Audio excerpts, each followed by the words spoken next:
Good morning, students. Today topic is numerical based upon resistances, power and electrical energy. इससे पहले का हम previous video में कर चुके हैं. अगर किसी बच्चे को वहां तक कोई डाउट है तो मुझे कमेंट्स करें, या फिर किसी बच्चे को थ्योरी में कोई दिक्कत है तब भी कमेंट करें.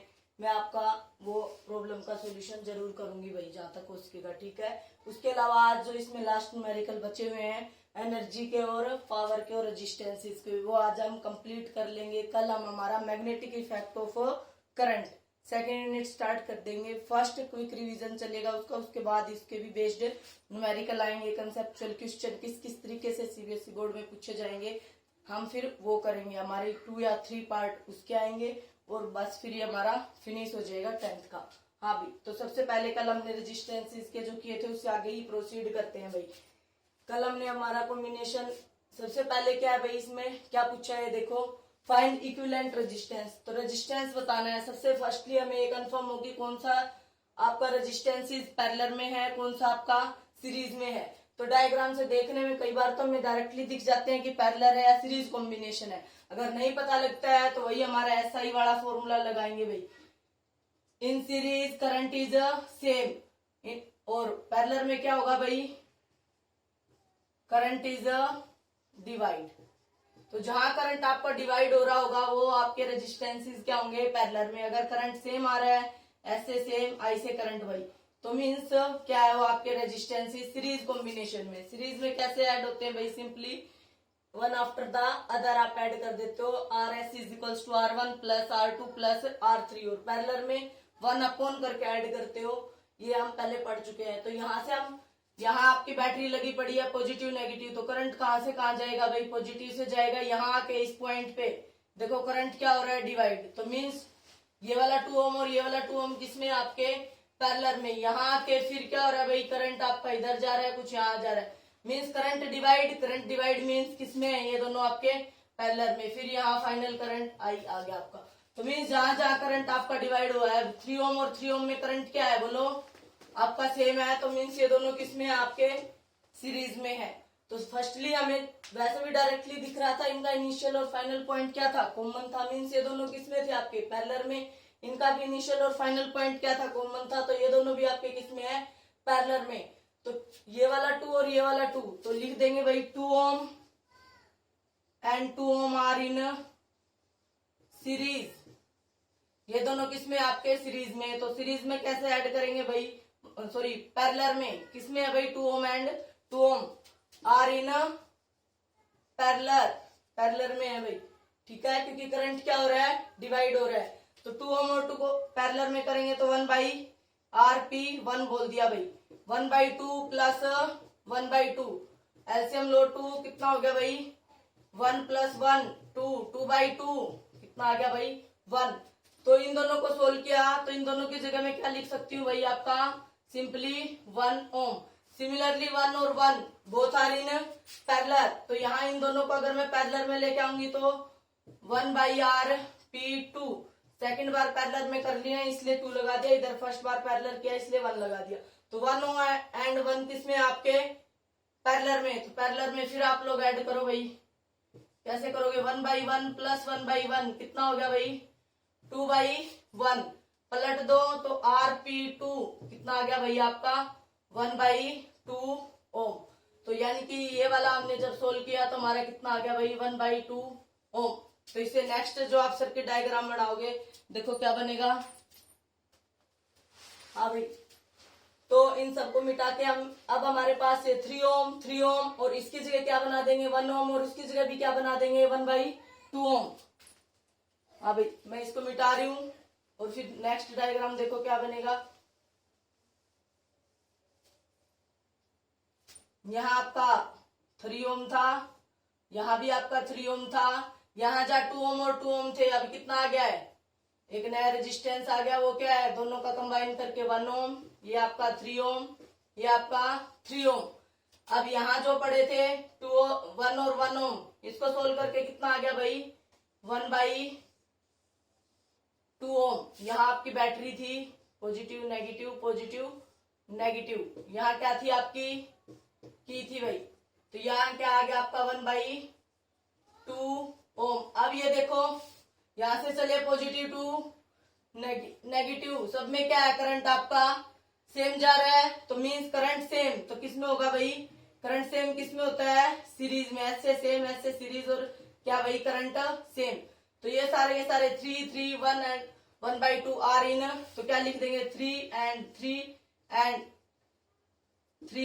And 1.5 are in series. और सीरीज में कैसे ऐड होते हैं भाई, सिंपली। तो आर एस कितना आ गया बोलो, या आर इक्विवेलेंट या आर टोटल, 3 + 3 + 1 + ½ कितना हो गया भाई, एलसीएम लो 2, 6 + 6 + 3 2 = 6, 3 2 = 6, 2 + 1, 6 + 6 + 2 + 1 कितना हो गया भाई 15/2 मीन्स 7.5 ओम। ये आपका रिजल्ट आ गया भाई।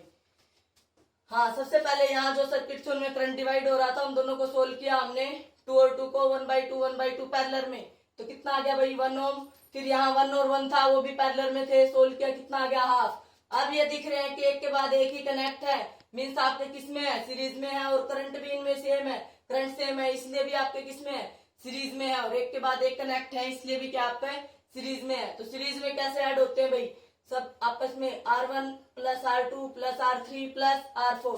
हाँ भाई, आपको इस तरीके से लिखना है, या तो इनके नाम रख लो R1 R2 R3 R4, या फिर 3 ओम 1.5 ओम आर इन सीरीज। और सीरीज में कैसे ऐड होते हैं आप ऐड करके दिखा दो। हुआ फर्स्ट न्यूमेरिकल क्लियर। हाँ भाई, नेक्स्ट देखो,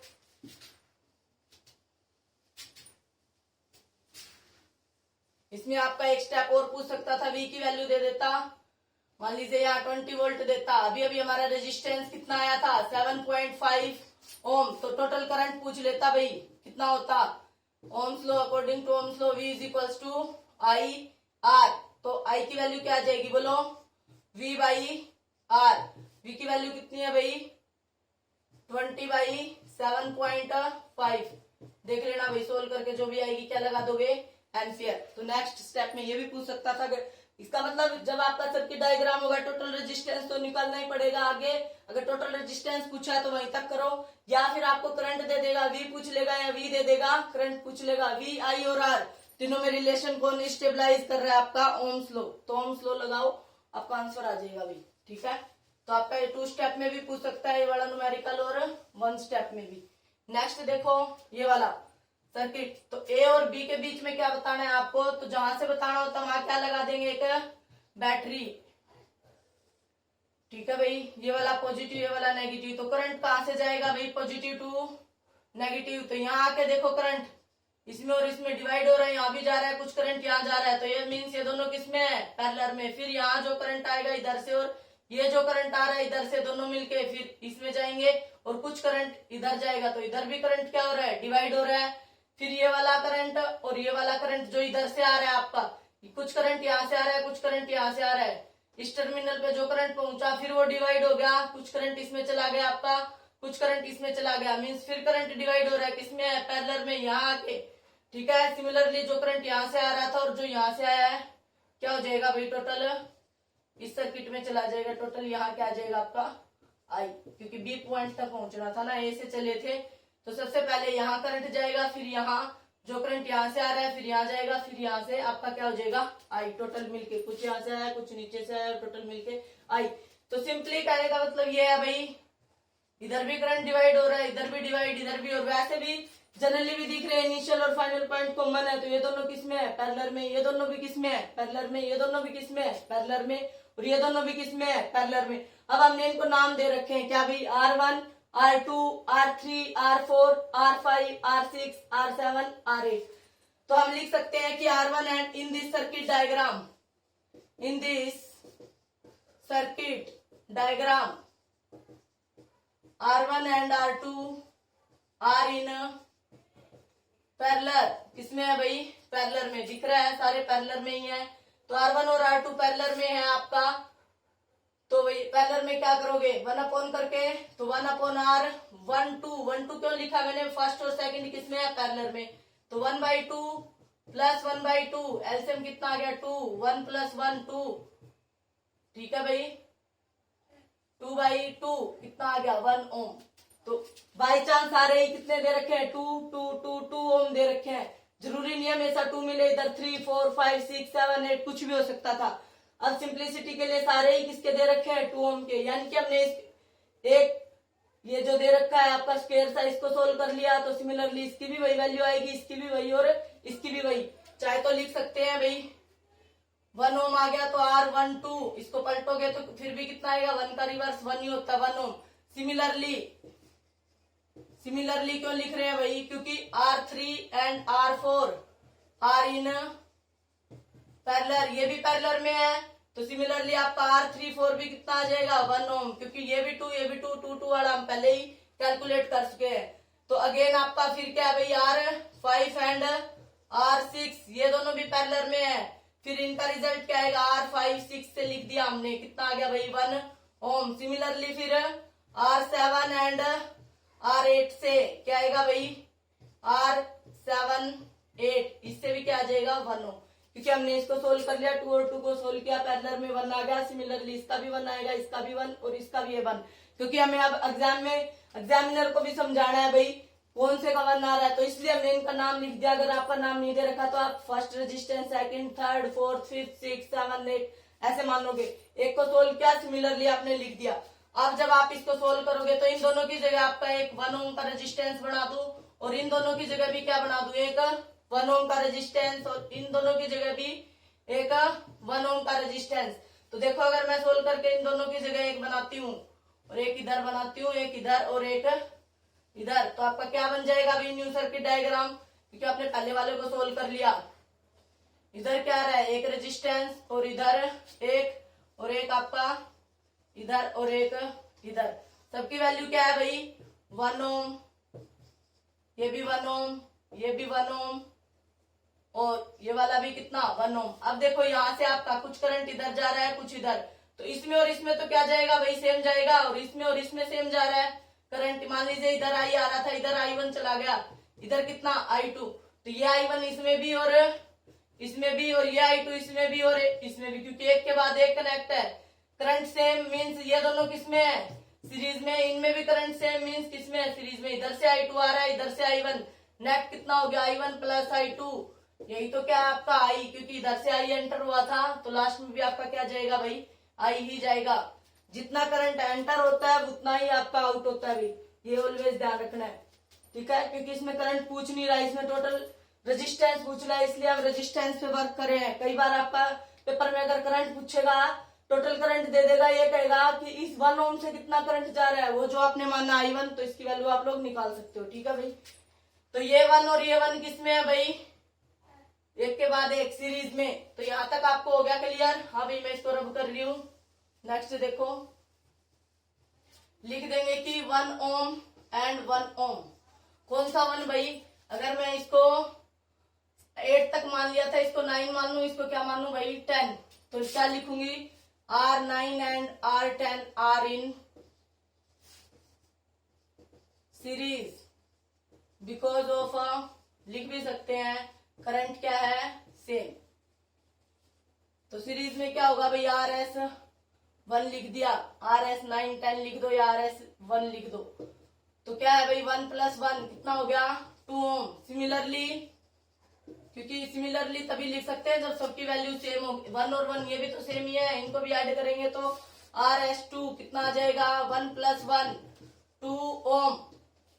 अब इसकी जगह एक और इसकी जगह एक आ जाएगा आपका, जैसे मैं रब करूंगी RS1, तो इन दोनों को सोल्व किया तो क्या आ गया भाई एक रेजिस्टेंस बना दो आपका ये वाला, और एक इन दोनों को सोल्व किया तब भी क्या आ गया आपका एक रेजिस्टेंस आ गया, ये लाइक दिस। तो इसकी भी वैल्यू 2 ओम, इसकी भी वैल्यू 2 ओम। अब आपको दिख रहा है दोनों एक दूसरे के सामने, या फिर इधर से करंट क्या हो रहा है, इसमें भी कुछ अलग करंट जा रहा है, इसमें I1 जा रहा है, तो इसमें I माइनस I1 या फिर I2 नाम दे दो। तो दोनों किसमें है अब आपको दिख रहा है पैरेलल में।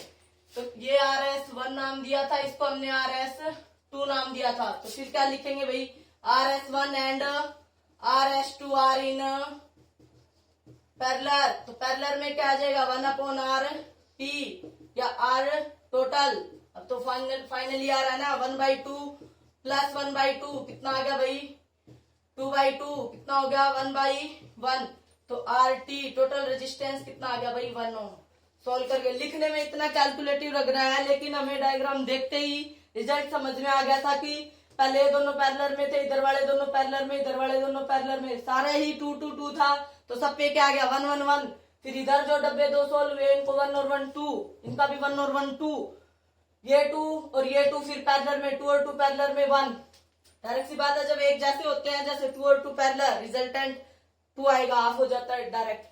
और सोल्व आपको ऐसे स्टेप बाय स्टेप करना है। मैंने एक एक स्टेप इसलिए बताया था कि न्यूमेरिकल आप पेपर में भी इस तरीके से सोल्व करके आओ, ताकि आपका एक भी नंबर ना कटे। हाँ भाई, यहाँ तक कोई डाउट अगर हो तो मुझे कमेंट कर देना भाई वीडियो में, ठीक है।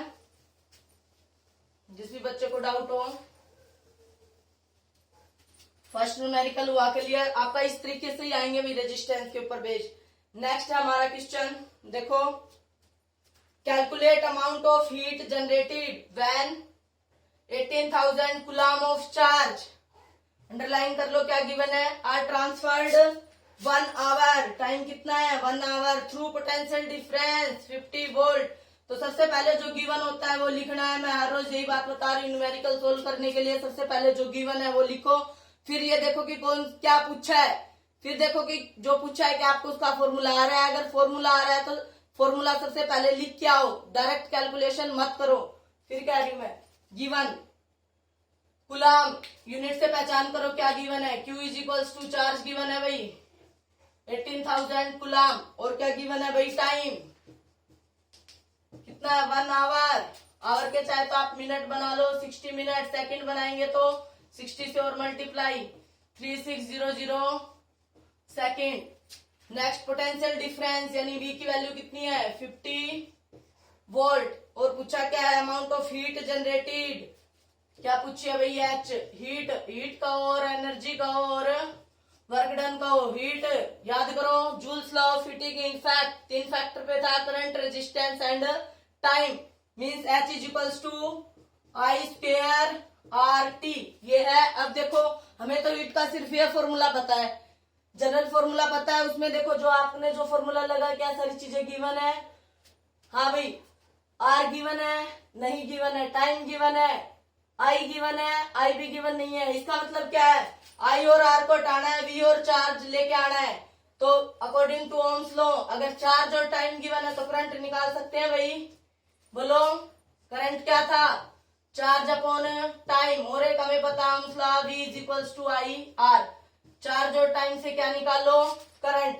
जैसे ही आपका करंट आ जाएगा तो रेजिस्टेंस भी आ जाएगा भाई। या फिर हीट क्या होती है आपकी, आपको पता है according to Ohm's law V की I की जगह क्या लिख सकती हूँ मैं, बोलो V बाई R। पावर के 3 फॉर्मूले लिखवाए थे ना, या हीट के 3 फॉर्मूले कह दो, एक ही बात है। I is equals to V by R। अगर मैं यहाँ I की वैल्यू पुट करूँ तो क्या हो जाएगा, बोलो भाई इधर पुट कर दो इस वैल्यू को, I की जगह V square by R square into R into T, एक R से R कैंसिल, तो V square by R into T, ठीक है भाई। और V बाई R क्या, V भी गिवन है, ये रहा, R रेजिस्टेंस निकालना पड़ेगा V और I की टर्म में, तो I आपका यहाँ से आप निकाल लो, क्या आ जाएगा करंट, बोलो भाई करंट निकालो, क्या होगा चार्ज अपॉन टाइम, चार्ज कितना है 1800। ये 2 स्टेप न्यूमेरिकल है, डायरेक्ट नहीं यूज हो रहा, हमें सब पता है, लेकिन फिर भी आपका कैलकुलेट नहीं हो रहा।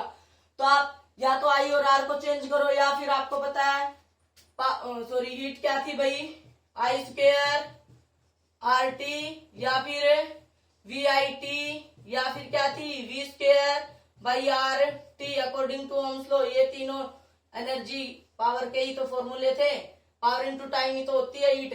तो आई आर गिवन नहीं है, VI भी गिवन नहीं है, VR भी गिवन नहीं है, V गिवन है, I गिवन नहीं है, यानी कि एक चीज तो कैलकुलेट करनी है। तो सबसे जनरली क्या लग रहा है, अगर आप ये वाला लगाओगे तो पहले I फिर R निकालना पड़ेगा, 3 स्टेप हो जाएंगे। तो इसका मतलब ये वाला फॉर्मूला आपका ज्यादा बेटर है इन 2 फॉर्मूलों से, क्योंकि इसमें भी 3 स्टेप करने पड़ रहे हैं, इसमें भी सबसे कम स्टेप कहाँ यूज हो रहे हैं यहाँ, क्योंकि हमारे पास V भी पता है, T भी पता है, I हमारा निकल जाएगा चार्ज अपॉन टाइम से।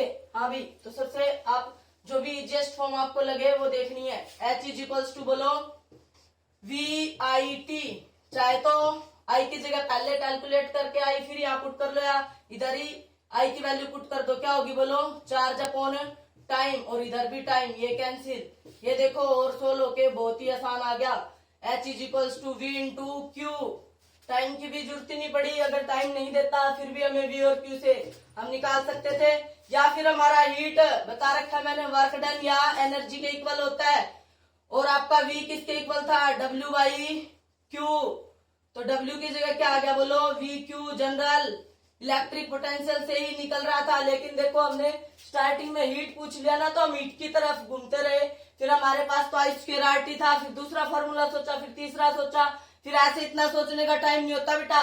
अगर आपके यहाँ से आपको पता ही था हीट वर्क डन के इक्वल ही होती है, और वी और क्यू गिवन है, जरूरी नहीं है जो गिवन है उसका धक्के से यूज करना है भाई। न्यूमेरिकल में ये गिवन था, ये यूज ही नहीं हुआ तो हमारा तो न्यूमेरिकल गलत हो जाएगा। नहीं, जो आपका पूछा है अगर आपका वो फॉर्मूला सही है तो आपका सही है भाई न्यूमेरिकल।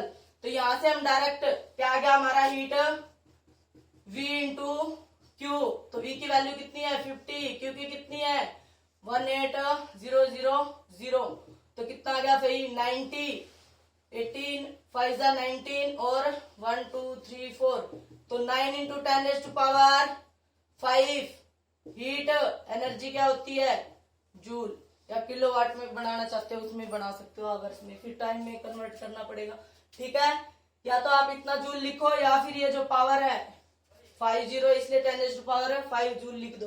तो देख लो भाई, वेरी इंपॉर्टेंट क्वेश्चन, हीट पूछा है तो हीट पूछते ही आपके दिमाग में यही आएगा भी I square R T, but I R given नहीं है, तो आई की जगह ओम्स लॉ का यूज करके आप आई और आर में भी, वी और आई में भी निकाल सकते हो, तीनों में। एक बार आई की वैल्यू पुट कर दो तो वी और आर में आ जाएगा, एक बार आर की वैल्यू पुट कर दो वी और आई में आ जाएगा आपका फॉर्मूला। ठीक है, और फिर आपने क्या किया भाई, यहाँ से वर्क डन के इक्वल होता है, या फिर आपने एक ही उसमें निकाल लिया, V is equals to work done per unit charge, तो W is equals to V into Q, और वर्क डन ही किसके इक्वल होता है, एनर्जी और हीट के, क्योंकि हीट एनर्जी भी जूल होती है और एनर्जी की यूनिट भी जूल, और वर्क डन की एनर्जी भी जूल, तीनों ही इक्वल है आपके। यहाँ से आप डायरेक्ट 1 स्टेप में भी कर सकते थे, या फिर आप 2 स्टेप में करके आओ, बट आंसर यही आएगा आपका। ठीक है भाई, जैसे भी आपको लगता है वैसे ही करो, कोई दिक्कत नहीं है।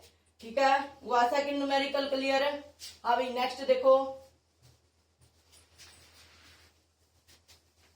सबसे पहले जब आपके सामने स्टेटमेंट होती है आप खुद से कॉपी पेन उठा के खुद से सोल्व करने की कोशिश करो, क्योंकि भाई 5-4 दिन में आपके 27 से तो एग्जाम स्टार्ट है।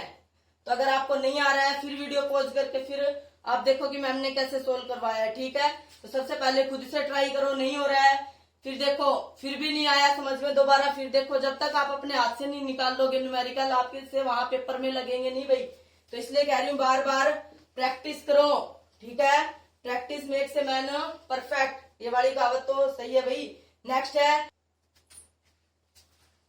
अभी नेक्स्ट है, an electric bulb has rating of 750 वाट और 220 volt, calculate the current and resistance. तो 2 चीजें निकालनी है, फिर वही जो गिवन है वो लिखो भाई।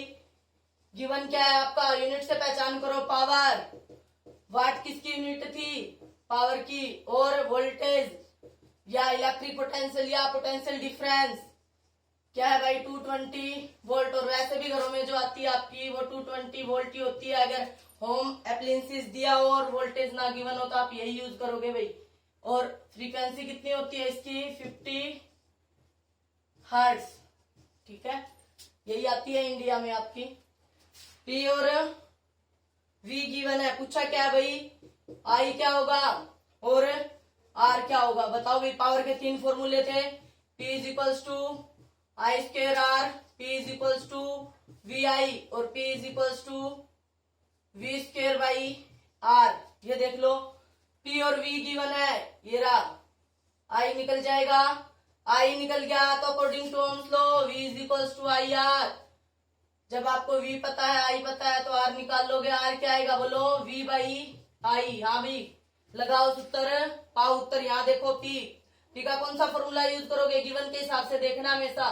तो P is equals to V I, तो हमें क्या निकालना है भाई, इधर आई, तो आई को इधर रखो, V को इधर ले आओ, तो क्या हो गया इधर से बोलो, I is equals to P by V, तो 750 बाई 220।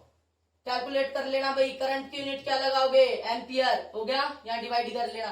तो यहाँ according to Ohm's law V is equals to I R, R is equals to V by I. V कितना है 220 वोल्ट, और आई अभी अभी आया है 15 इंटू 20 जो भी आए, सोल्व करके रेजिस्टेंस यूनिट क्या लगाओगे भाई, ओम।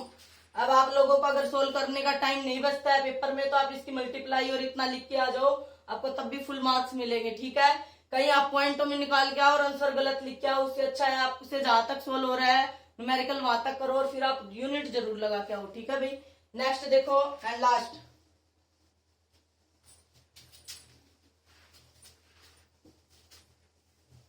ये लो भाई ये statement, very very very important, infinity time, क्योंकि इससे मोस्ट ऑफ आपके जो भी सैंपल्स पेपर हैं अलग अलग राइटर्स के उसमें ये वाला एनर्जी का क्वेश्चन आपका पूछा ही गया है, और जो सीबीएसई ने भी अपलोड किए हैं उसमें भी है।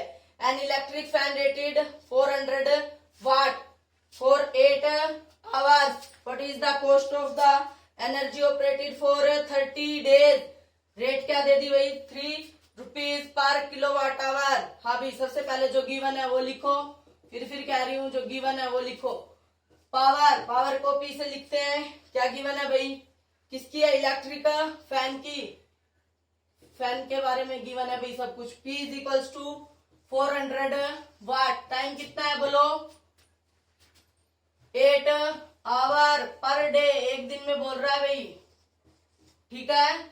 कॉस्ट भी आपकी किसके हिसाब से, किलोवाट आवर, क्योंकि मैंने बता रखा है किलोवाट और kilowatt hour, kilowatt is the unit of power और kilowatt hour is the unit of energy, energy is equals to power into time, क्योंकि पावर क्या था, एनर्जी अपॉन टाइम, तो यहीं से आया भी ये फॉर्मूला, टाइम को इधर ले आओ तो यही लगाएंगे।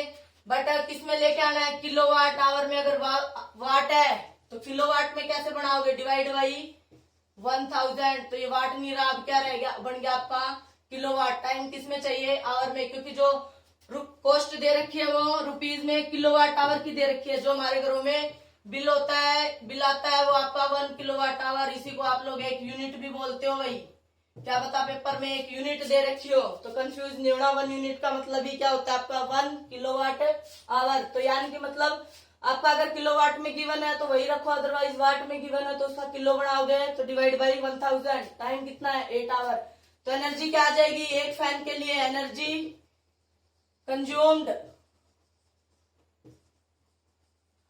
फॉर 1 डे, 1 डे के लिए क्या हो जाएगी भाई, power into time, for n days के लिए कितनी हो जाएगी भाई एनर्जी, एक दिन में इतनी एनर्जी खर्च हो रही है तो एन डेज में कितनी होगी, एन से multiply energy into power into time, तो एन से आप मल्टीप्लाई, एन यहाँ कितना है 30 डेज, तो सबसे पहले अलग अलग कैलकुलेट मत करो, लास्ट में जाके कैलकुलेशन कर लेना, थोड़ा इजी हो जाएगा।